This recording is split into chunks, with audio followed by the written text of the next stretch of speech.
Hi, everybody. I'm April Cummings, and welcome to this very special edition of EDBEAT. And it is special because we have a guest today. Of course, joining me is Patrick Brendel from Cayman Current. Hi, Hey, April. everybody. And we have the fabulous James Whittaker from Cayman Compass. Hi, James. Hi, good morning. Thank you. So we've never done this way before, so this is going to be an interesting and exciting opportunity. Why don't we start, Patrick, with you talking a little bit about why you thought it was a good idea to bring James on the program this week. Good morning. So earlier this week, James came out with a what I think is an important story, breaking news about some allegations of financial irregularities, maybe fraud would get the word would be thrown about, happening at UCCI. And they discovered some irregularities while they were reviewing financial statements during a kind of audit process. And the police have gotten involved now and are looking at it. And so the Compass found out about it and did the reporting earlier this week, came out with the story. And so I thought it would be good to everybody to get the information straight from the person who did the reporting, which is James. So, James, tell us a little bit about the work that you've done on the story. Yeah, well, we got some information, or I got some information about what had happened at UCCI, and I just made some inquiries. And in fairness to the university, once we started making those inquiries, they were open about what had happened in terms of the irregularities that had come up. They say that they had uncovered as part of their financial controls, and that they alerted the Auditor General, who at the time was doing her reporting on the financial statements. And from there it went to the police, and an employee was let go as a result of an allegation that came out of their analysis of those financials. So an issue like this, why is this so significant? We're dealing with a university, but we're also dealing with a university with funding partially from the people's money. Yeah, exactly right. I mean, this is a massive amount of the university's, a high percentage of the university's funding comes from the public purse. The rest of it comes from donations as well, that are made with the intent that they'll be used for the education of Caymanian children, preparing people for the future, all that. I mean, this is money that was designed to educate people that has gone elsewhere, potentially gone elsewhere. So yeah, obviously that's very important. Yeah, James, one thing I noticed, and this is something April and I have talked about in our own reporting on some stories, and it's that the Compass decided not to publish the identity of the former employee who's allegedly done the bad thing. And of course, now the person's name and occupation has gone out on elsewhere on the internet and on social media. And I guess, what was the reasoning behind the decision of the Compass not to identify the person in this circumstance? Well, we did have a fairly lengthy discussion about whether we should or we shouldn't. And, you'll know, Patrick, having been an editor before, that's not always an easy call to make. The situation here was that no arrest has been made in this as yet. No charges have been brought. It's just an allegation. So there's definitely a risk of damage to reputation for the individual involved in the allegation. So just on a terms of personal fairness, then we would lean towards not naming until there's a charge. There's also a legal issue, and we did talk to our in-house lawyer about that there may be if there ultimately proves to be nothing to this, that there may be a defamation concern from that individual, and we kind of, I guess, we worry about that maybe a little more than some other media organizations. Maybe we're too conservative on that. People can have their opinions about that, and as reporters, we always want to get as much information out as possible. And from my perspective, kind of felt that it was inevitable that the name would come out once the story came out, but Right. the world we live in now with social media and everything like that, there's almost like two different, I don't want to say standards, but there's two different standards. It is. Schools of thought. Yeah, there's different rules around what an individual can put on their social media page to the traditional rules to which newspapers have held themselves to account. And yeah, it's complex and it's not a straightforward decision, but I think probably ethically and legally it was the right decision, it was the safer decision, and that's what we went with. It And is. I think that, No, Patrick, go ahead. I was just going to say, I wanted to emphasize, and I think this is important for people who don't know how news organizations function. They just see what's put out there, whereas a lot of times what we know or what we think is a lot more than what actually gets published. And I think it's this twofold consideration in terms of the ethics and the fairness principle on a personal level, and then also the flip side is the legal considerations. And so those both come to bear on any of these kinds of judgment calls. And so, from my perspective as well, you're weighing all of those things together on an ongoing basis. I find it is particularly difficult when you're in a small community as well, because in truth, everybody knows everybody. But I have had to ask myself the question from time to time, when it is so early in a process, what's the value served in knowing the name of the individual at that point? I can see sometimes there's public risk, like someone else may want to hire someone and then find out they've been in this situation. But if they were found innocent of those charges, then you basically cost that person their job because they were swept up in something that they didn't actually do. But it is, the desire to get the word out and to shine a light on these issues as they happen, but also following the rules can be a bit restrictive at times. That balance is hard to strike sometimes, I think. Yeah, definitely. You have to contain yourself a little bit sometimes. You have the information, and and even you can put a lot of work into multiply, double sourcing or triple sourcing the information. And in fact, I did that in this case, and was kind of like, I am certain 100% that we wouldn't be wrong if we said this person or that person, and then you still have to bury that work done and just say, okay, well we're not going to do it because I think arrest and charge is a threshold that we tend to run with, and I think that's perhaps fair enough, even with the inevitability that in a small community the name gets out. I had another point, but I've forgotten what it was. Welcome. That happens here frequently. Yeah, now that I'm back, and so kind of going on from that, if there's not enough certainty or reason to publish an individual's name because the investigation hasn't been complete, things haven't been confirmed yet, why run with the story at all at this point? Like, what's the purpose of a news organization proactively going out and writing a story about something before this kind of administrative process is completed? Oh, it's such a tough one, right? Yeah, why'd you write this story, Whittaker? I think it's important that people know really as much as we can tell them about what's going on, and particularly when you're talking about public funds for education. And I think if people are smart enough to know that this is an investigation that's taking place, there is due diligence to be done.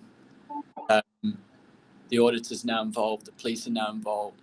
There's also an accountability question, right? I'm quite sure that UCCI and the Auditor General are going to do the right thing in this report, but now that it's in the public eye, they won't have any other choice but to do the right thing, because people are going to hold them accountable to investigate this to the fullest extent, because nobody in Cayman wants to see their money that they asked for to be spent on people's education going elsewhere.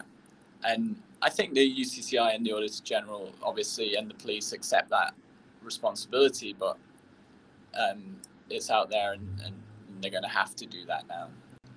So, without you, tooting your own horn, if you will, in some respects, the role of journalists and the role of media from this side of the equation really is that we're supposed to shine. I mean, I used to call it lifting up the rock and seeing what's underneath. But it's a bit bigger than that, really. It's really shining a spotlight on things like this that are going on.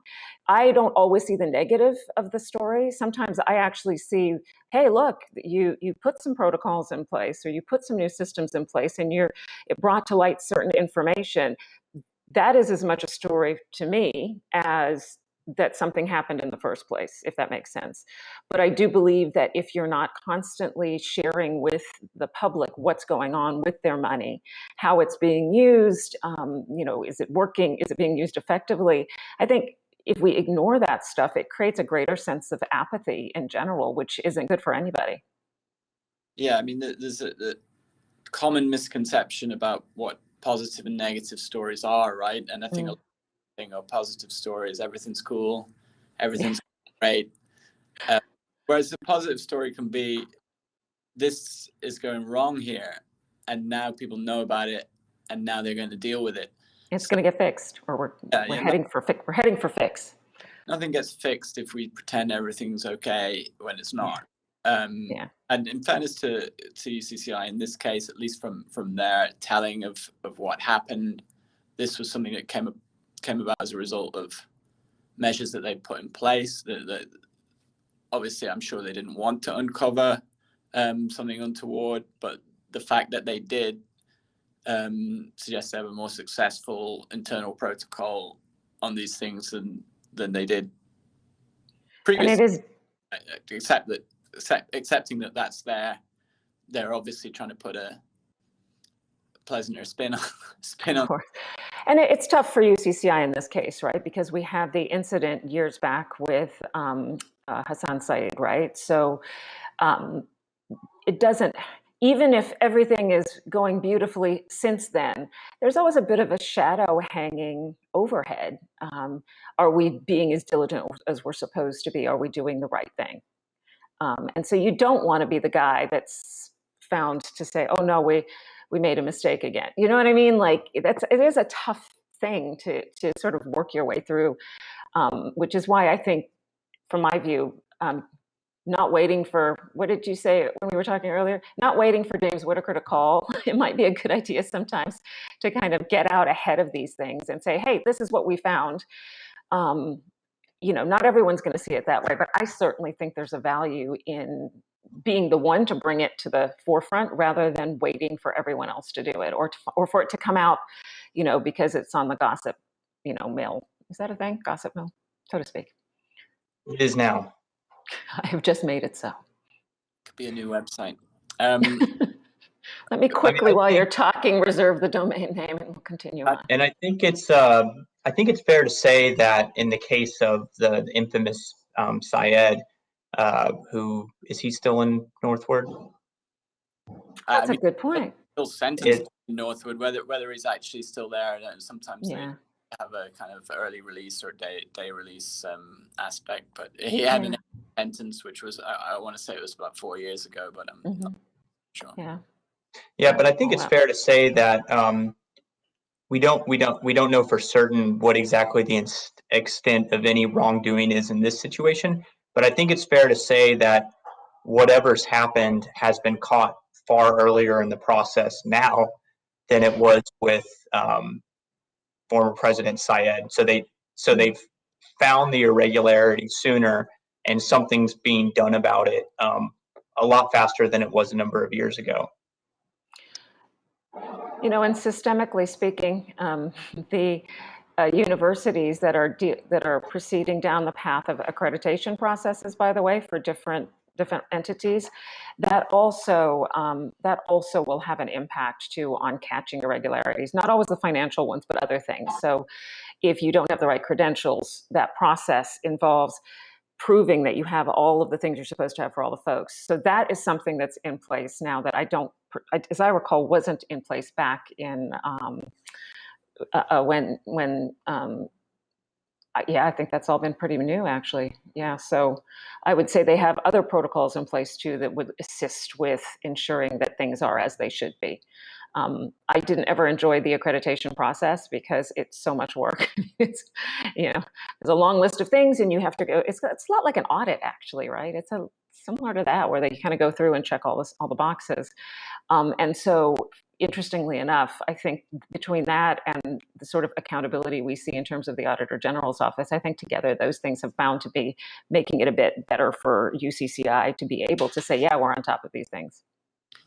Yeah, and they're in the midst of a concerted effort to get more donations to the university as well, more private sector donations, more alma mater donations. I think that's a big push under the new presidency. So being able to say that you can trust that we're going to do what is really important. Money is pretty crucial for an institution like that.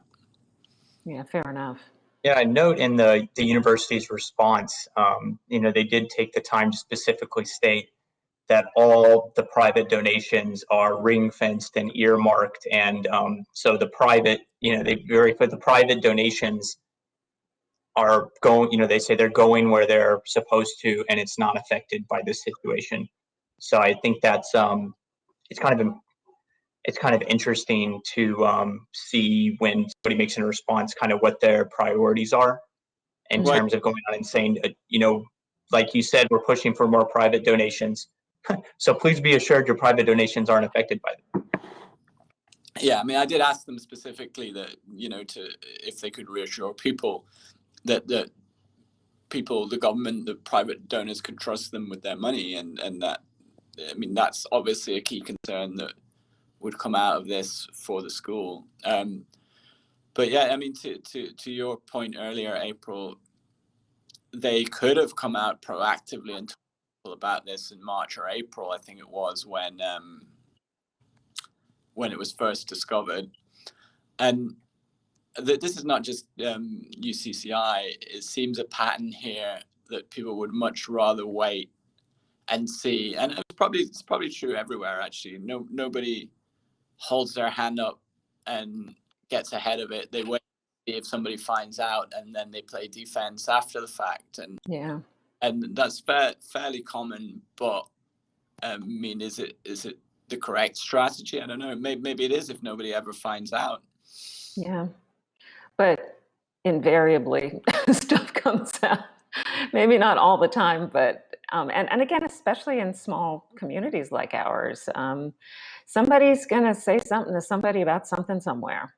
It usually comes out one way or the other. And I do wonder about that too. I understand, maybe if we don't say anything, no one will ever know, but. Or, let's have time to craft a message more effectively? Have a solution. So, maybe in some people's, it's not just UCCI, but they say, okay, something went wrong. We've discovered it pretty early. We need to figure out how to fix it. And then once we can tell people, oh yeah, that was an issue, but it's already been fixed. Yeah. It's just how much time happens between the things has an impact on how people feel about it when they hear it, right? So if I'm hearing rumors about, something, and especially if you know that someone's lost their job over it, like if that's actually happened, there's no way it's going to be real secret after that. Somehow that comes out. So, and not just to them. In general, it does seem to be human nature for us to sort of want to hope that the things will go away. And it is good that they've responded. It's good that they follow the right path. But I do think just in general, in many, many instances, it seems to me it would be in their best interest to say, hey, we're bringing this to the forefront. And, I trust people more when they do that, just as a human being. Yeah. But I'm in news, not PR, right? So perhaps.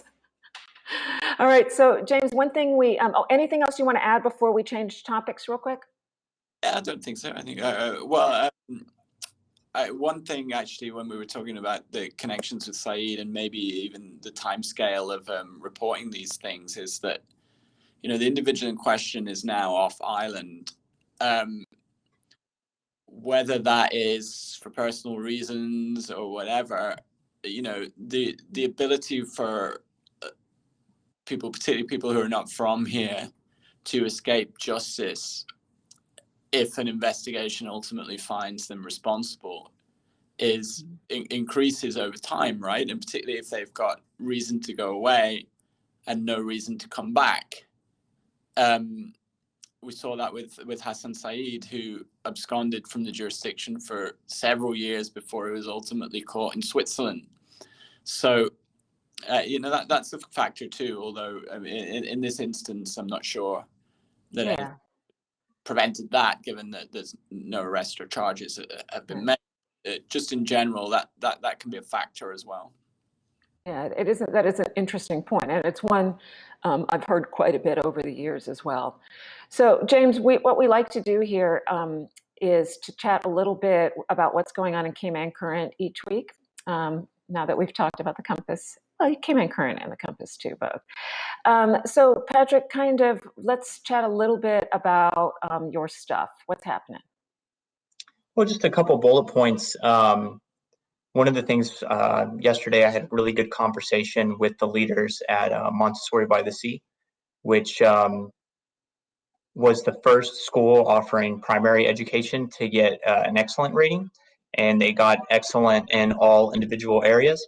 And so they go from, I think age, I want to say 3. They'll probably get mad if I get the ages wrong, but they go from very preschool, little to yeah, they go from preschool all the way up to grade 6. The other school that had gotten the excellent in the first cycle was Little Trotters, which is you know, the preschool nursery. So I had a good conversation with them about how the school was formed, how they handled the pandemic and lockdown, what the last year was like recovering from it. So we'll have the interview out in a couple parts, hopefully today and next week. And then the other story I'm working on is a comparison of transparency in education data and reporting in Cayman, and I call them the neighbors, even if it's not geographic.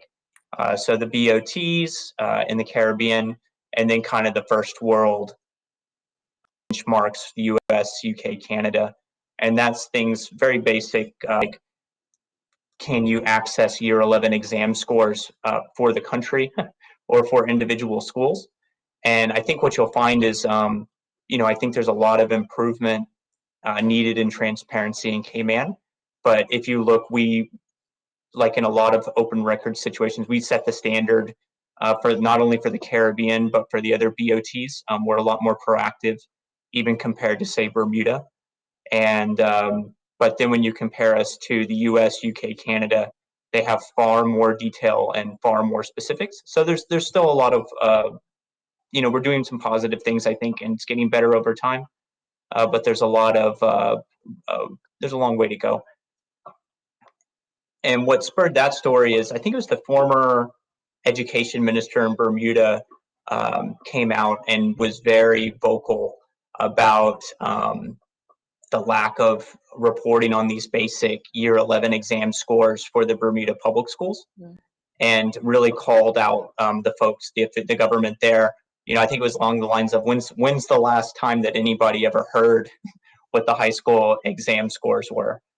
But I also think it's interesting that when you look at the private side, especially in a place like Cayman, where 40% of the kids are in private schools, there's almost no information on how the private schools are doing in terms of these external assessments or external standardized testing.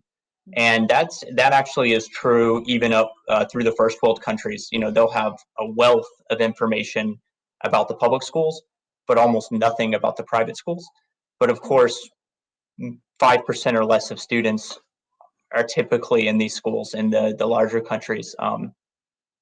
So I think it's an interesting conversation to have about what information should be available, particularly balancing out this the private sector and the lack of public funding, but then also they're providing a service to such a significant amount of the population, which effectively may not have as ready access to the public system.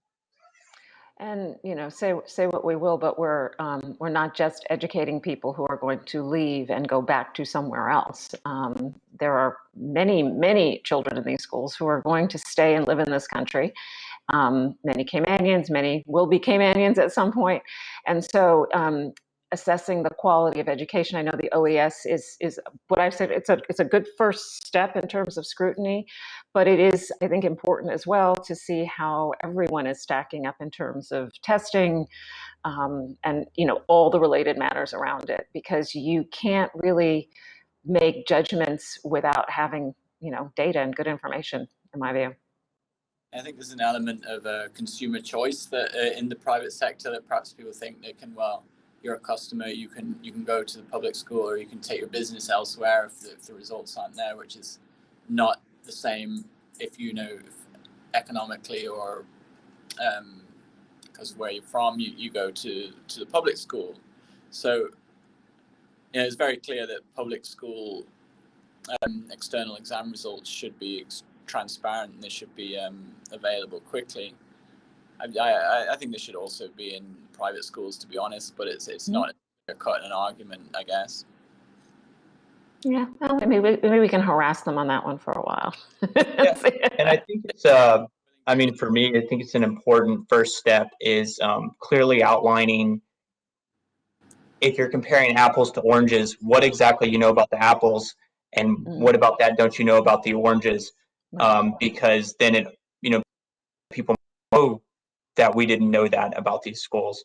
And, as you said, it's consumer choice, but you can also have parents, if the parent demand is there, and if they're universally demanding this kind of information from any school, then they'll be compelled to release it proactively, I would imagine.